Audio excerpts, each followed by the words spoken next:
วิดีโอนี้จะเหมาะสมสำหรับน้องๆที่ว่าจะเข้าไปเรียนภาษาอังกฤษอยู่ในระดับกลางแล้วที่ว่าระดับเริ่มต้นแบบธรรมดาเราได้แล้วนะแล้วจะเข้าไประดับกลางจะไปเรียนคำศัพท์ที่มันยากขึ้นจะไปเรียนวิธีการเขียนที่มันดีขึ้นแบบนี้นะ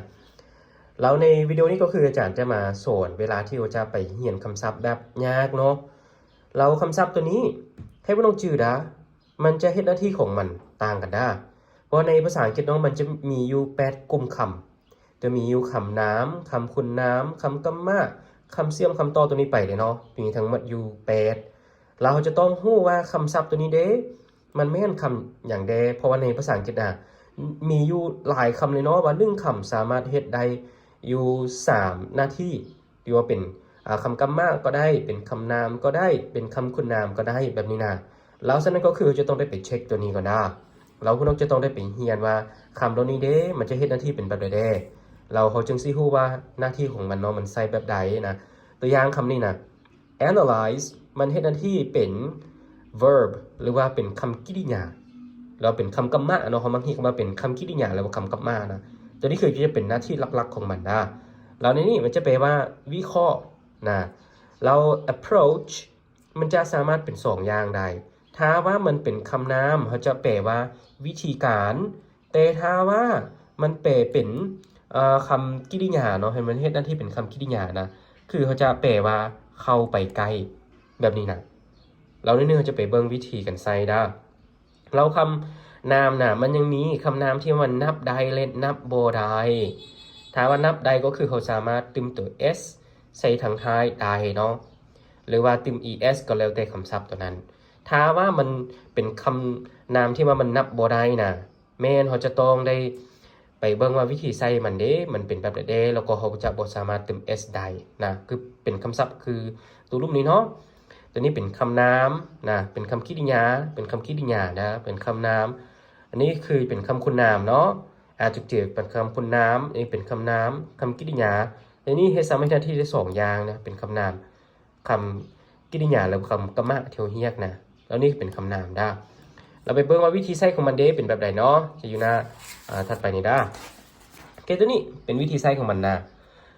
เวลาที่เราเรียนได้คำศัพท์แล้วโมเมนต์ว่าเราจะจื้อเฉพาะในคำศัพท์เท่านั้นมันจะไม่ได้ผลอย่างเลยเราจะต้องได้ไปเบิ่งว่าวิธีใช้มันใช้แบบใดเรามันจึงสิถูกต้องเราให้พวกน้องจื้อว่าคำกริยามันจะแสดงถึงการกระทำหรือว่าการเคลื่อนไหวของผู้กระทำในนี้หมายถึงผู้นี้เนาะเป็นผู้ที่กระทำเราฉะนั้นจะต้องเขียนคำนี้ติดจากตัวนี้มาตัวนี้อาจารย์ยังไม่ได้เว้าถึงเรื่อง tense อาจารย์จะเว้าหน้าที่ของคำศัพท์ก่อนเนาะแล้วตัวนี้จะบอกว่า scientists analyze the data carefully ก็จะเป็นง่ายๆตามนี้เนาะนักวิทยาศาสตร์วิเคราะห์ข้อมูลอย่างระมัดระวังหมายความว่าตัวนี้เนาะจะเห็นหน้าที่บ่งบอกถึงการเคลื่อนที่การเคลื่อนไหวเนาะของการกระทำก็คือวิเคราะห์นั่นแล้วก่อนที่เราจะไปต่อเนาะ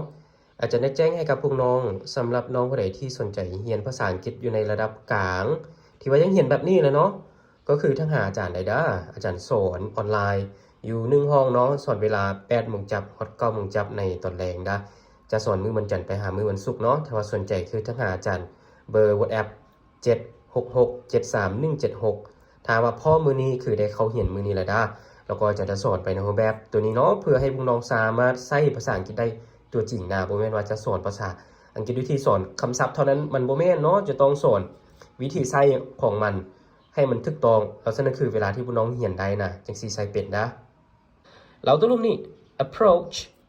มันจะเป็นคำนามแต่เป็นคำนามที่มันนับได้เราจะต้องรู้ว่าเป็น countable ก็คือมันสามารถนับได้แล้วมันจะแปลว่าวิธีการไปเบิ่งวิธีมันใช้เนาะ we need a new approach to solve the problem พวกเราต้องการวิธีการใหม่มาแก้ไขปัญหาเราเหตุผลที่นี้ตึมเนาะเพราะว่าคำตัวนี้approach เป็นคำนามที่มันนับได้เป็น countable เราส่วน approach ที่ว่ามันเฮ็ดหน้าที่เป็นคำกริยาหรือว่าเป็น verb คือตัวรูปนี้เนาะ the teacher approached the student quietly อาจารย์เข้าไปใกล้นักเรียนอย่างเงียบๆapproach ก็คือจะเข้าไปใกล้อันใดหนึ่ง แล้วรูปนี้ area เป็นคำนามคือกันด้าแล้วก็เป็นคำนามที่มันนับได้ countable เนาะมันจะแปลว่าพื้นที่นะคือ this area is famous for its beautiful beaches นะพื้นที่นี้มีชื่อเสียงกับหาดทรายงามๆของมันคือจะเป็นพื้นที่เป็นสถานที่ใดหนึ่งเนาะคำว่า area นะเป็นพื้นที่ใดหนึ่งด้าเราจะต้องรู้ว่าโอเคตัวนี้เนาะมันสามารถนับได้แต่เวลานี้คืออาจจะใช้เป็นจำนวนน้อยนะเราตัวรูปนี้เป็น assess นี่คือเป็น verb นะจะแปลว่าประเมินเนาะแล้วในนี้ก็คือจะใช้ให้ที่เป็นคำกรรมะคือกันได้นะ the teacher will assess the students work นะอาจารย์จะประเมินผลการเรียนของนักเรียนเราซึ่งคือจะเห็นหน้าที่บ่งบอกถึงการกระทำและการกระทำของผู้นี้เนาะเราจะรู้เป็น verb เป็น noun คือกันได้แต่ว่าตัวนี้เนาะมันจะพิเศษนิดนึงได้ authority คือจะแปลว่าอำนาจหรือว่าว่าถึงว่าการปกครองแบบนี้นะอำนาจการปกครองแบบนี้เนาะแล้วมันจะเฮ็ดหน้าที่ได้2อย่างอันที่1ก็คือมันนับได้และมันนับบ่ได้อันนี้คือในภาษาอังกฤษได้มันจะเป็นแบบนี้นะแล้วตัวที่1นี้คือจะเป็นตัวที่นับได้นะ The local authorities closed the road นะอำนาจการปกครองท้องถิ่นได้ปิดทางรถหรือว่าปิดเส้นทางปิดถนนเนาะเพราะว่าจะมีงานแบบนี้นะคือจะใส่ตัวนี้เป็นจำนวนหลายพอเว้าถึงหลายนะเราตัวรูปนี้ใส่เป็นตัวที่มันนับบ่ได้นะเป็น uncountable แล้วในนี้ the police have the authority to arrest criminals